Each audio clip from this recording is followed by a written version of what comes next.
পারলে যারা চা ভালোবাসেন, চা খেয়ে থাকেন, ভিডিওটা শেয়ার করেন। এই যে জিনিসগুলা দেখেন, আমি এটা ছিঁড়ে দেখাই। এই যে চা পাতাগুলো পড়তেছে, এটা নিয়ে প্রবলেম বলতেছে না। এই গবেষণা প্রতিষ্ঠান বলতেছে যে এই প্যাকেজিংয়ের সমস্যা। এই যে সুতা, এই যে একটা টিস্যু টাইপের একটা কাগজ, এই চা তো টি ব্যাগ। দেখেন, এই টি ব্যাগ যদি আমি এখানে ধরেন পানিতে মিশাইলাম, তারপর হয়ে গেল আমাদের জন্য একটা কি রেডি টি, তাই তো? প্রবলেম হলো কয়দিন আগে যেই গবেষণা রিপোর্টটা করা হইল যে এটাতে কি পরিমাণে হেভি মেটাল আছে, যার কারণে সবার ধরেন এই যে মহিলাদের বন্ধ্যাত্ব পর্যন্ত হইতে পারে। হ্যাঁ, তারপরে আর্সেনিক রেট অনেক বেশি, পারদ অনেক বেশি পাওয়া যায়, ক্রোমিয়াম অনেক বেশি পাওয়া যায়। তাহলে এত কিছু পাওয়ার পরেও ওখানে একজন বিএসটিআইয়ের নারী অফিসার উনি বলতেছে যে ঠিক আছে, সাধুবাদ জানাই, এটা আমি ঊর্ধ্বতনদের জানাবো। ফ্যাক্টরটা কি এরকম? আমার একটা কথা মনে আছে। কথাটা হলো, আমাদের বাংলাদেশি কোনো একটা খুব জনপ্রিয় কোম্পানি আমেরিকার বাজারে মশলা সাপ্লাই করে। সেই মশলা সাপ্লাই করার পরে কোনো একজন ব্যক্তি একটু অসুস্থ হয়ে যায়, দেন সে পরীক্ষা নিরীক্ষা করে দেখে যে ওই মশলা সেবনের কারণে সে অসুস্থ হয়েছে। এটা দ্রুত ওই আদালত থেকে বলতেছে এই বাজার থেকে বাংলাদেশি ওই কোম্পানির সব মশলা তুলে নাও, মানে কোনো মশলা যেন এই বাজারে না থাকে।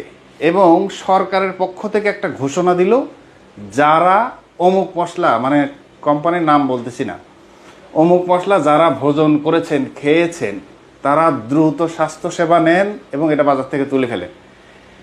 তাহলে আমাদের দেশেও যখন এটা নিয়ে পরিষ্কার একটা গবেষণা করে, বারবার গবেষণা করে ওরা রিপোর্ট প্রকাশ করলো, বিএসটি সেটা জানলো, বিবৃতিও দিল, তাদের এখান থেকে ধরেন এই যে স্বাস্থ্য সচেতন বাঙালির জন্য অথবা জনস্বাস্থ্যের কথা ভেবে মিনিমাম বলা দরকার ছিল না যে সরকারের পক্ষ থেকে বা বিএসটি এর পক্ষ থেকে আপনারা যে আমরা পুনরায় প্রয়োজনে এটা কি করি, পরীক্ষা করি, পরীক্ষা করে এটা কি পাওয়া যায় আমরা জানাবো, তার আগ পর্যন্ত আপনারা কেউ খাওয়ার দরকার নাই।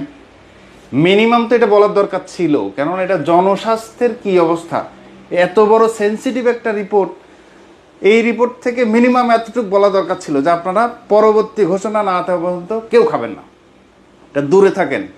প্রয়োজনে তারা আবার গবেষণা আবার নিজেরা পরীক্ষা নিরীক্ষা করুক, করে হ্যাঁ তারা দেখাক যে এই জিনিসটা তারা যেটা গবেষণা করছে, তারা যেটা পরীক্ষা নিরীক্ষা করছে এটা বেঠিক ছিল, ঠিক ছিল না, আসলে এটা সঠিক জিনিস, আপনারা খান। এটাও বলতে পারতেছে না, মানে যা নাকে তেল দিয়ে আরামসে ঘুমাচ্ছে। কিছু একটা তো করা দরকার, হয় ওই রিপোর্টটাকে প্রোটেক্ট করা দরকার, তোমরা যেটা করতেছো এটা ঠিক হয় নাই, প্রতিবাদ জানানো দরকার, আসলে এটা সঠিক, তাও জানাইলেন না। সরকারে আবার জনগণের পক্ষেও কিছু বললেন না যে এটা ভোজন থেকে বিরত থাকেন, কোনো কিছু করলেন না। না আমরা কি করবো, এটা কি খাবো নাকি এরকমই মানে চলতে থাকবে? কিছু একটা তো বলেন।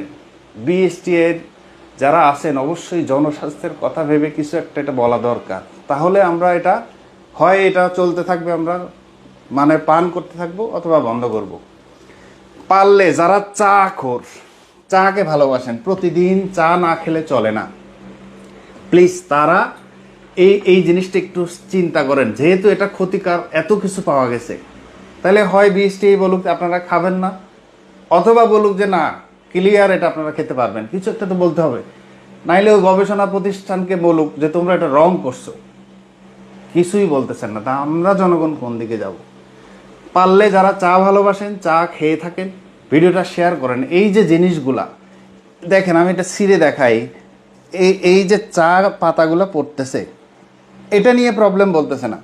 এই গবেষণা প্রতিষ্ঠান বলতেছে যে এই প্যাকেজিংয়ের সমস্যা। এই যে সুতা, এই যে একটা টিস্যু টাইপের একটা কাগজ, এটাতে সমস্যা, হেভি মেটাল এখানে, আর্সেনিক, পারদ, ক্রোমিয়াম, এই সব এখানে, যেটা বন্ধ্যাত্ব পর্যন্ত হইতে পারে, পুরুষের অনেক ধরনের সমস্যা হইতে পারে। সেটা আমি একটা ভিডিওতে দিয়েছি, এটা লিঙ্কে দিয়ে যাচ্ছি, পারলে ভিডিওটা শেয়ার করেন। আর যারা দায়িত্বশীল কর্তৃপক্ষ কিছু একটা বলেন, হয় আমরা খাই অথবা খাবো না, অথবা বলেন যে আমি কিছুই করবো না, তোরা ভাই যা ভালো লাগে কর, তাইলে আমরা সেটা বুঝে নিব।